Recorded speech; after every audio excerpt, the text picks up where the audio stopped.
Bonsoir à tous. Aujourd'hui, j'ai le plaisir de faire une petite introduction sur la librairie libgdx, qui est une librairie donc OpenGL pour les jeux ou même actuellement dans la dernière version, nous avons, ils ont implémenté de l'interface utilisateur comme des boutons. L'avantage aussi de cette librairie, c'est que nous pouvons l'utiliser sur Android, HTML5, sur desktop, elle tourne sur presque toutes les plateformes. Donc, aujourd'hui, nous allons faire deux projets, un projet desktop et un projet Android.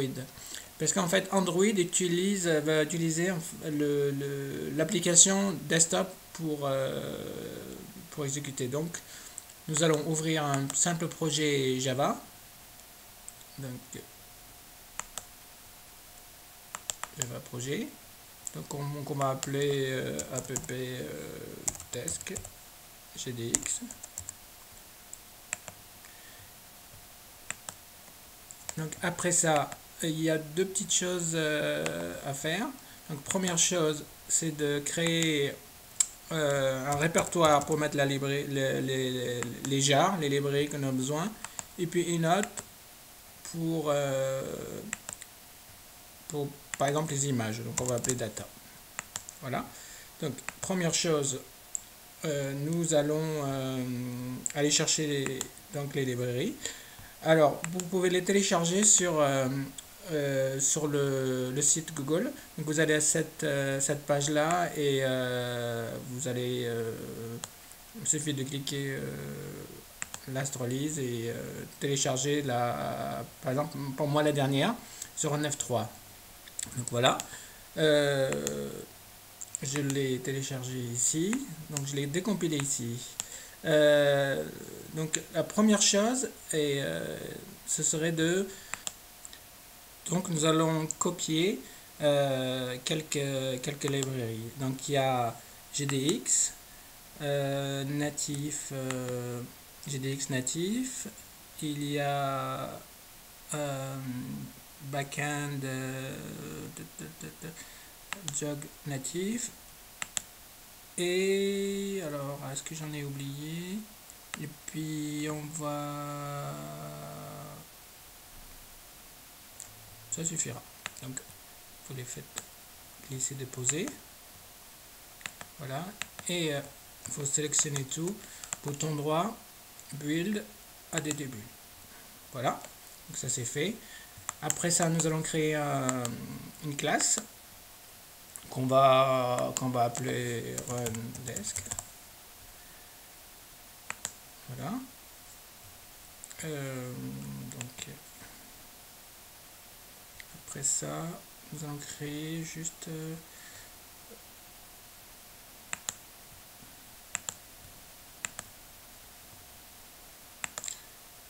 donc nous allons créer le constructeur, donc public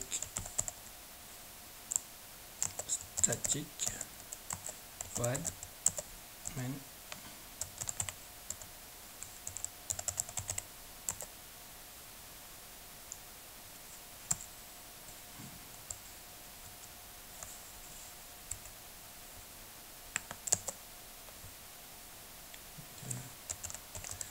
Voilà.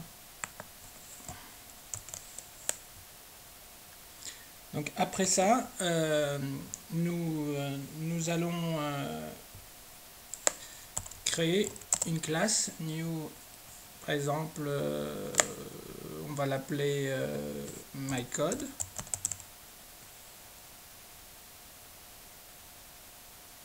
Alors, oui, j'avais oublié. Euh, alors, en fait, new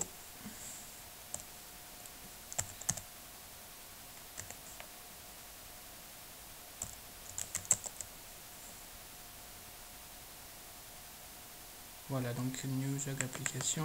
En fait, c'est une classe qui va permettre d'exécuter en fait le code, le code qu'on va appeler par exemple mycode. Donc, voilà, et puis l'argument de donc my code. Alors là on va mettre 800,600. Donc ça sera la taille de l'écran qu'on désire. Et la dernière, le dernier paramètre, ça permet de dire si on veut OpenGL 1 ou OpenGL 2. Donc voilà. Donc j'ai une erreur bien sûr parce que la classe n'existe pas. Donc j'ai oublié un new devant. Voilà, on fait bouton droit, créer. Donc il va me créer ma classe. Donc vous avez vu comme elle implémente application listener. Donc elle m'a créé toutes les méthodes. Donc voilà, j'ai ma classe. Alors qu'est-ce que voilà, oui, donc comme j'ai une nouvelle version, donc il m'a ajouté un nouveau paramètre. Bon, c'est pas très grave. Donc après ça, je dois aller chercher une photo par exemple que je mets sur data, petite image qui n'est pas très importante.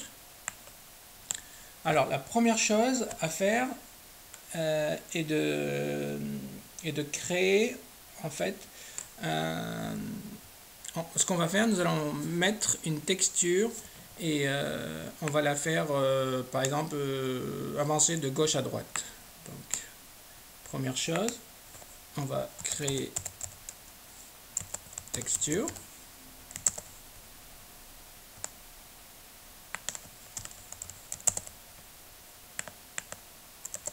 On va l'appeler texture. Après, nous aurons besoin ce qu'on appelle un sprite BAF. En fait, c'est, disons, c'est une sorte de canvas sur lequel on va pouvoir dessiner ce qu'on veut. Donc, private sprite BAF. Et qu'on va l'appeler. Voilà. Et pour finir, on va juste mettre une petite variable qui va nous permettre en fait de faire avancer notre image.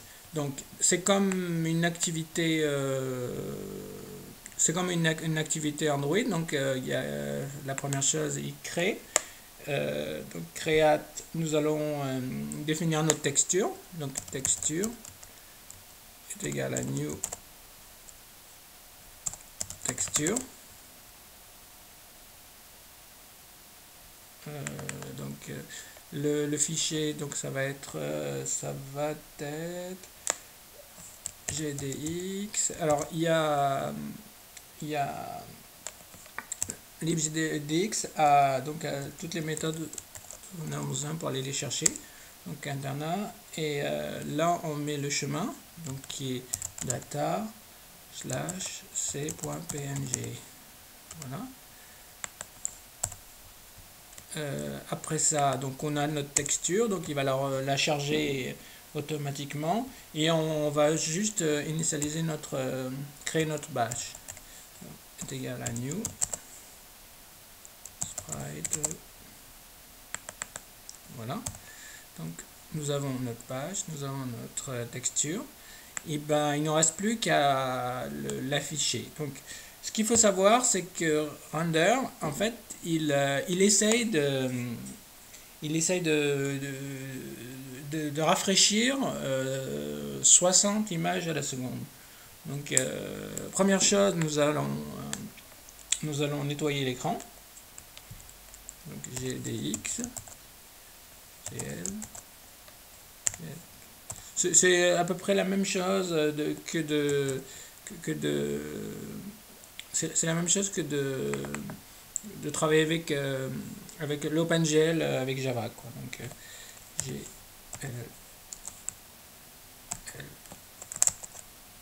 10 point GL color GL Alors j'ai le color bit.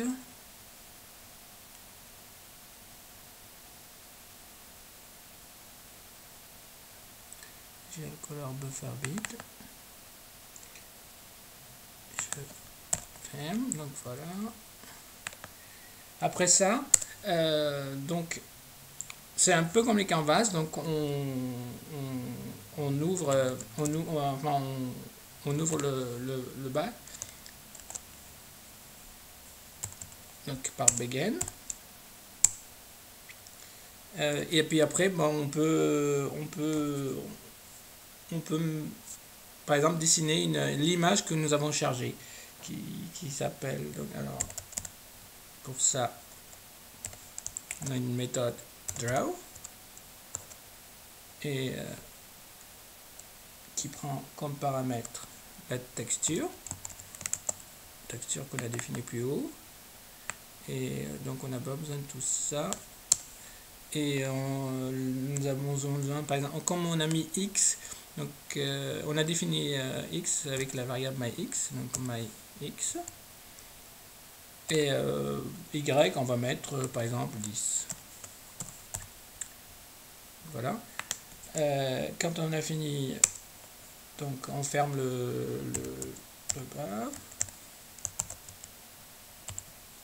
Il y a plusieurs méthodes hein, pour dessiner. Celle-là, c'est la plus simple. Après ça, nous pourrons peut-être utiliser les sprites. Ou il y a plusieurs méthodes. Et des méthodes qui sont très très complexes et très très puissantes pour, par exemple, un peu comme Flash, avoir parents, children, et pouvoir manipuler tout ça en même temps.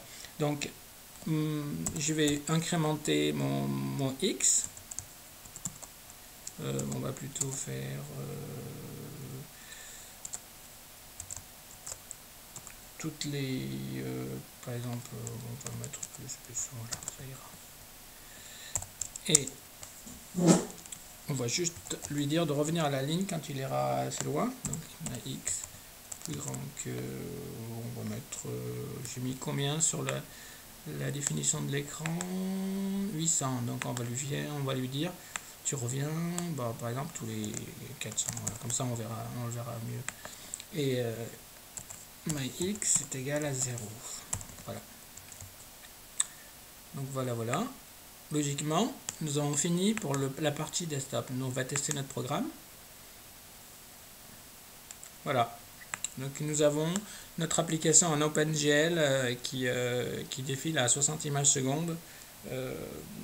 Pour être exécutable sur n'importe quelle plateforme. Donc nous avons terminé la partie desktop. Nous allons commencer maintenant la partie Android. Donc on va ouvrir un simple projet Android qu'on va, si mon PC veut bien, qu'on va appeler app Android GTX. On va par exemple prendre la 2.3.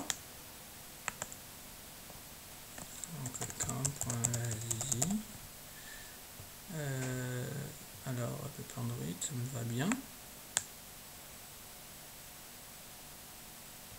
Donc, nous avons notre partie. Comme par avant, nous allons créer un répertoire libs. Attention, c'est important que ce soit libs et non lib ou autre chose, parce que il y a le C++, en fait, le NDK, qui a besoin d'avoir la bonne destination. Alors après ça, nous allons chercher notre librairie. Donc, pour ça, nous avons deux librairies à récupérer. Alors il y a la GDX et la backend Android que je copie. Et comme vous savez que libgdx en fait c'est du 100% NDK, enfin je veux dire Java n'est utilisé que pour faire une sorte de bridge pour pouvoir linker le C++. Donc on va prendre ça et puis ça. Donc ce sont les librairies qui Java attaque. Donc à partir d'Android. Voilà. Nous n'avons pas terminé. Donc bouton droit sur le projet et on va définir en fait quelques petites choses. Donc vous allez dans le projet, ce que nous allons faire, on va utiliser notre projet desktop comme librairie, donc ADD. Donc vous avez vu, elle apparaît comme elle est dans le même workspace, donc elle va apparaître. Hop, on va la linker. Et donc après nous allons la sélectionner. Donc, une autre chose, c'est que il va falloir qu'on ajoute les paths de notre librairie. Voilà, c'est fait. Donc logiquement, nous allons pouvoir commencer à linker Android à notre projet desktop. Alors, première chose à faire, nous allons l'activité, on va la changer par Android application. Android application, en fait, c'est une c'est une classe en fait qui permet d'extendre l'activité en JDX pour pouvoir linker desktop. Voilà. Donc, nous n'avons plus besoin du main parce que nous allons utiliser notre propre. Nous n'avons plus besoin de l'écran principal. Après ça, donc il y a une méthode qui s'appelle init.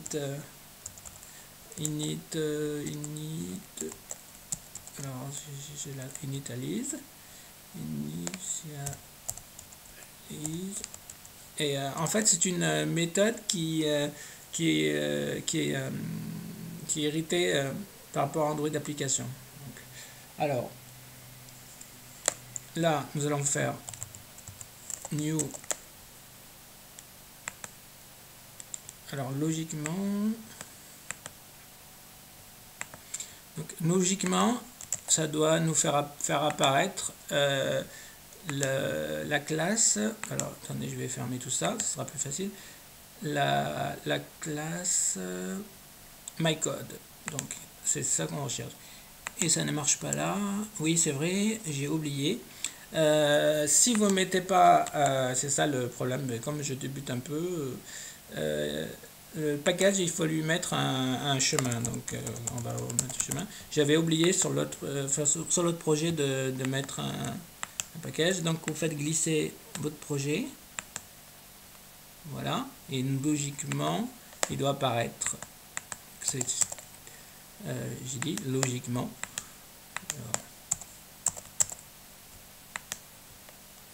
Qu'est-ce que j'ai oublié?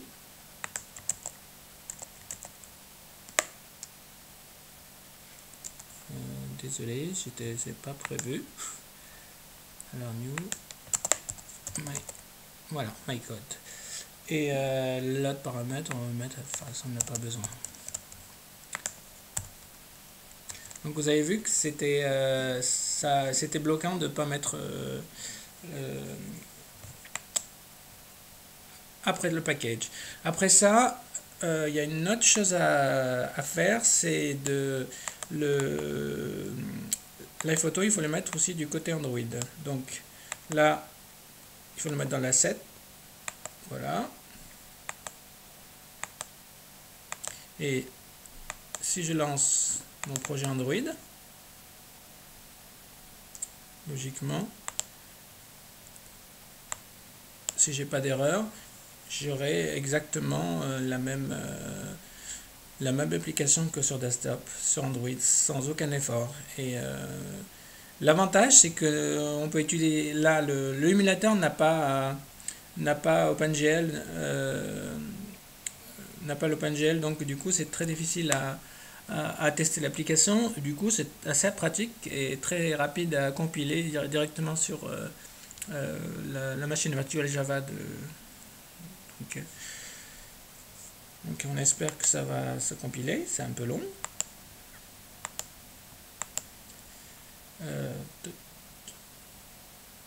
Bon, je vais faire une pause et je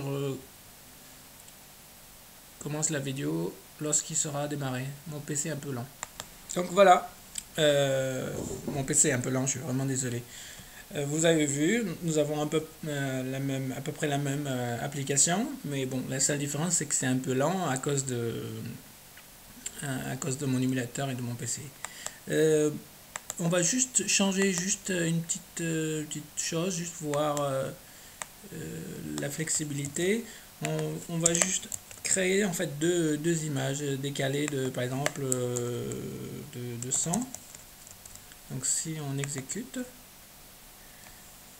voilà, donc vous avez vu la différence à cause du OpenGL qui est activé sur mon machine virtuelle mais pas sur l'autre. Donc si on lance bien sûr Android, c'est la même chose. Mais bon, c'est un peu plus long. Donc, en résumé, Android, alors on va non, c'est toujours pas démarré. Pensez à ArmyRB pour les librairies C++. Donc, puis voilà. J'espère que ce tutoriel vous a un peu aidé. Et j'essaierai de refaire un autre, mais avec un peu plus d'options. Donc vous avez vu, c'est exactement la même chose. Ouais, je pense que je ferai avec Sprite et Scene, ou Scene, qui sont donc, des méthodes qui permettent de pouvoir mieux gérer les objets sur l'écran pour faire des jeux, etc., etc. Merci de votre écoute, à bientôt.